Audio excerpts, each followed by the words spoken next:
Era uma vez Ali Babá e os 40 Ladrões, de Mil e Uma Noites, clássico da literatura infantil. Na Arábia misteriosa e feliz viviam em tempos muito remotos dois irmãos, Cassim e Ali Babá.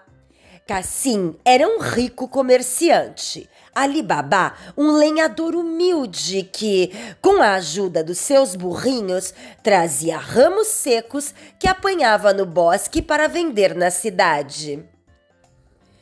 Um dia, quando andava na sua lida, ouviu o ruído de patas de cavalos que chegavam a galope. Cheio de medo, trepou para o cimo de uma árvore e escondeu-se entre as folhas. Viu então uns 40 ladrões chegarem num roupante. Aquele que parecia o chefe parou diante de uma grande rocha e bradou: "Abra-te, sésamo!" A estas palavras, a rocha fendeu-se em duas e os ladrões enfiaram-se pela fenda aberta, que logo se fechou, mal eles acabaram de passar. Pouco tempo depois, a rocha abriu-se novamente. Os ladrões saíram e a grande fenda fechou-se outra vez quando o chefe do bando disse a palavra mágica: "Fecha-te, sésamo!" Ali Babá estava cheio de espanto e cheio de medo, mas ao mesmo tempo morto de curiosidade. Assim que os ladrões se afastaram, desceu da árvore, correu para o pé da rocha e experimentou dizer a fórmula mágica. Assim que ele gritou: "Abre-te, sésamo!" A rocha abriu-se. Fendeu-se em duas, mostrando uma caverna encantada, uma gruta iluminada pelo brilho do tesouro dos ladrões, moedas que transbordavam de potes, espadas cravejadas de diamantes, baús e baús a abarrotar de pérolas, esmeraldas e rubis, armaduras recamadas de brilhantes, tecidos ricamente bordados. Ali nunca tinha visto tamanhas riquezas e pensou lá para com ele: "Estarei a sonhar? Não será o incenso que arde nas lamparinas que me faz sonhar?" Mas não, tudo era verdade e tudo ali estava à mão de semear, isto é, de colher. Ali carregou todo o ouro que pôde em cima dos seus burrinhos. Depois saiu e fechou a gruta, dizendo a fórmula mágica que tinha ouvido ao chefe dos ladrões. Quando chegou à casa, mandou a única escrava que tinha à casa do irmão para lhe pedir emprestado um dos grandes recipientes usados para medir o trigo. Com ele, Ali levaria menos tempo a avaliar o tesouro. Cassim não estava em casa e a sua mulher, a Fátima, ao ouvir o pedido da escrava, ficou cheia de curiosidade. Que teria aquele pobretanas do cunhado que precisasse de ser avaliado? Tanto pensou no caso que, por fim, se lembrou de uma artimanha. Antes de entregar à serva a medida do trigo, deitou-lhe no fundo um bocado de gordura. Pelo menos um bocado do que ali lhe metesse dentro havia de ficar agarrado àquela substância pegajosa. A artimanha resultou. Quando o cunhado lhe voltou a entregar o recipiente, Fátima viu que algumas moedas tinham ficado agarradas à gordura.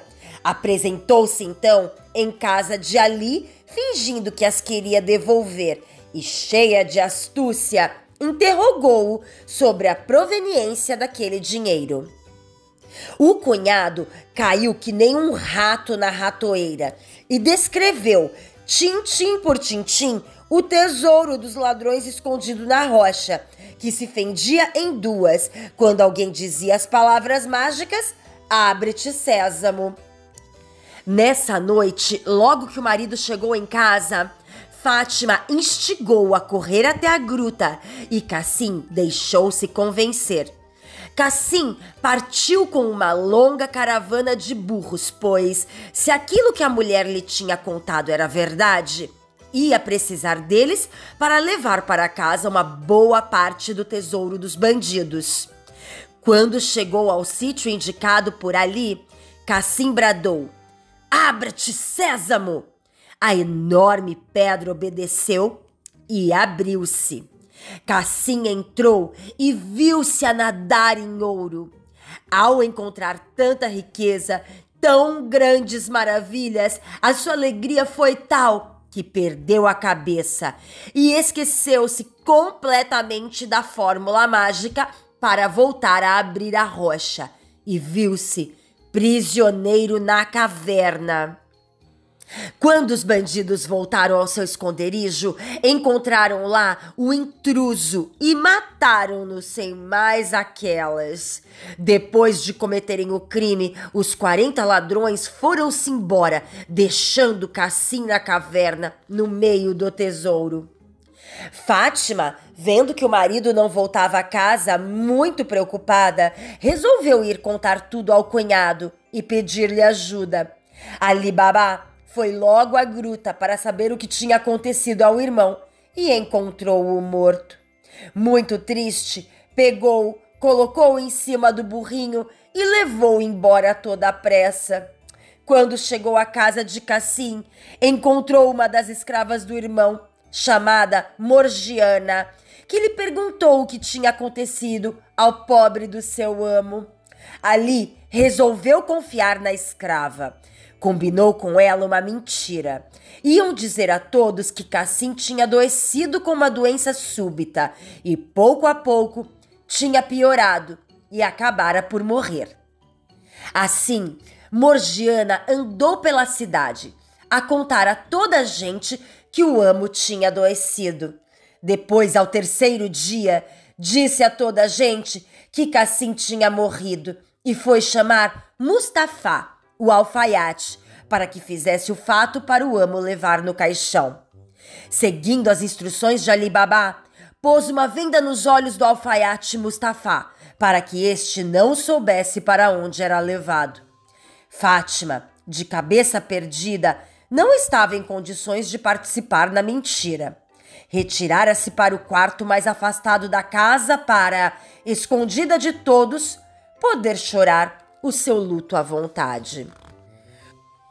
Pouco depois do funeral de Cassim, os 40 ladrões voltaram à Gruta de Sésamo e não encontraram mais o homem que tinha morrido.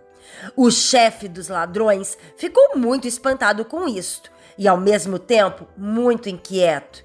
Quem tinha levado o corpo forçosamente tinha de conhecer o refúgio e saber do tesouro dos ladrões. Por isso, era preciso dar cabo dele também. Mas, para o fazer, os ladrões tinham primeiro de descobrir quem ele era. Um dos 40 bandidos disfarçados de peregrino foi até a cidade interrogar os habitantes, um a um, para saber se alguém tinha enriquecido de um dia para o outro e se alguém tinha morrido. Depois de interrogar muita gente, homens, mulheres e até crianças, o ladrão chegou junto de Mustafá, o alfaiate. Não foi preciso muito para que o alfaiate lhe contasse o que sabia.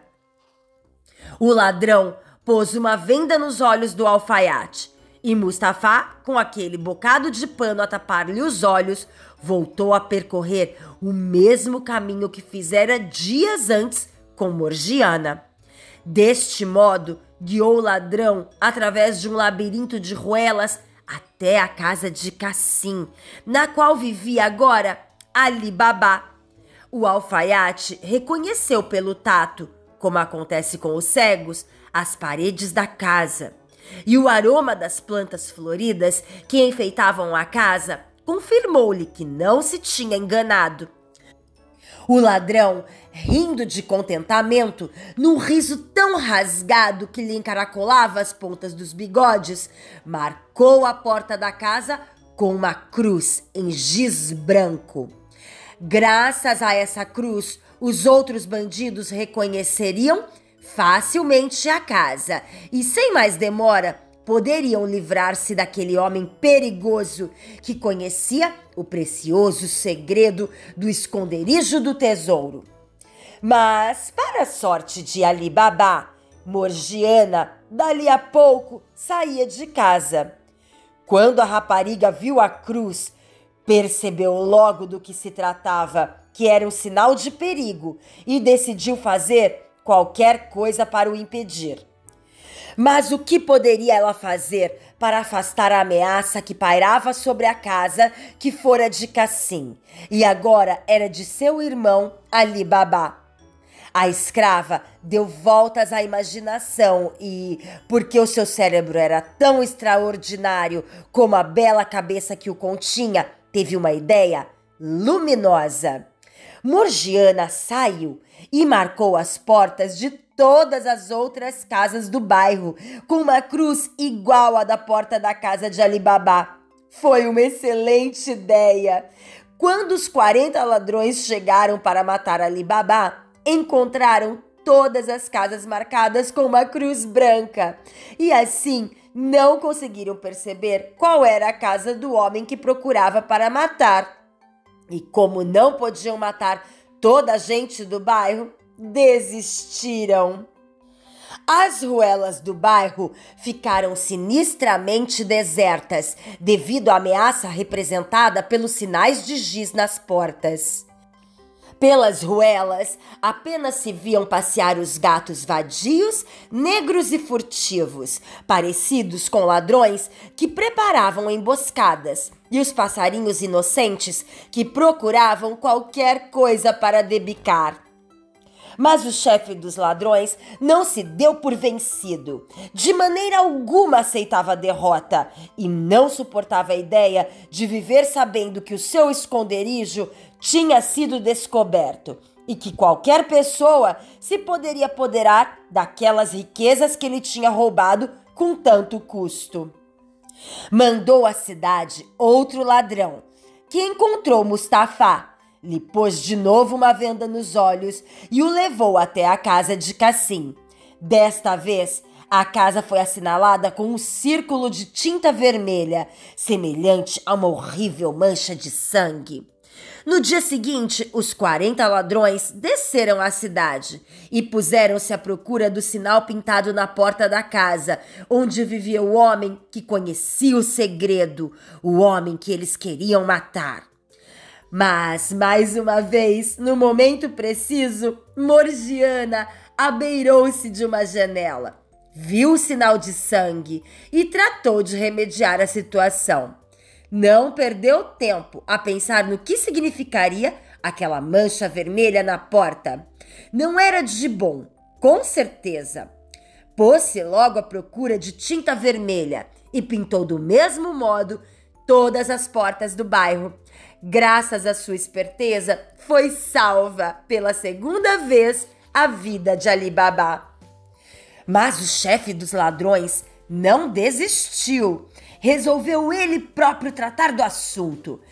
Com a ajuda do alfaiate, Mustafá conseguiu descobrir qual era a casa de Ali Baba e olhou-a com muita atenção para ser capaz de a reconhecer sem hesitar um segundo. Depois, recolheu-se à caverna, disfarçou-se de mercador e voltou à cidade com uma caravana de mulas carregadas de potes de azeite.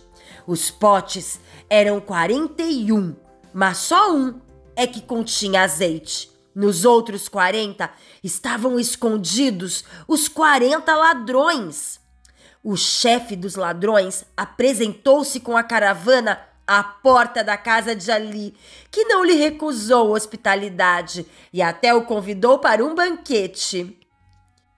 A ceia prolongou-se pela noite afora e, a certa altura, as lâmpadas começaram a ficar sem azeite. Então, Ali ordenou à fiel escrava Morgiana que fosse buscar azeite aos potes do mercador. Quando a escrava se aproximou do primeiro pote, ouviu uma voz sussurrar: "É agora!" Outra rapariga qualquer ter-se-ia assustado, com certeza, e até dado um grito. Os ladrões teriam saltado para fora dos potes, dominado Ali Baba e assassinado o pobre lenhador juntamente com a sua nova família. Mas Morgiana não era uma moça qualquer. Sem perder o sangue frio, respondeu muito baixinho, imitando a voz grossa de um homem. Não, ainda não é agora. A escrava descobriu assim que os ladrões estavam escondidos nos potes e decidiu acabar com eles. Batendo ligeiramente em todos os potes, viu onde se encontravam os 40 ladrões e sossegou-os a todos dizendo: Não, ainda não é agora. Depois, tirou o azeite do único pote que o continha e ferveu-o muito bem fervido. Quando o azeite estava a escaldar, Morgiana deitou muito depressa uma porção em cada um dos potes, fechando-os logo de seguida. Os 40 ladrões, esses já estavam despachados e muito bem despachados. Morgiana voltou ao salão do banquete e começou a dançar para entreter Ali Baba, a sua família e o seu hóspede, e dançou tão graciosa, tão suavemente, que a todos encantou, até mesmo ao chefe dos ladrões. Este lançava olhares sedutores à bela escrava, à espera de poder abraçá-la. E Morgiana deixou-se abraçar por ele, para lhe cravar nas costas um punhal que trazia escondido debaixo dos véus do fato de dançarina. Ali Baba ficou muito espantado com o que viu, até que Morgiana lhe disse que aquele mercador era o chefe dos 40 ladrões. Cheio de gratidão, Ali Baba não só a libertou da sua condição de escrava, como também casou-se com ela. E juntos viveram muito felizes, gozando as riquezas que se encontravam agora na sua caverna. Fim. Se você gostou desta narração, não se esqueça de deixar o seu like e principalmente se inscrever no canal para que eu possa trazer sempre mais histórias incríveis para todos vocês. Até a próxima!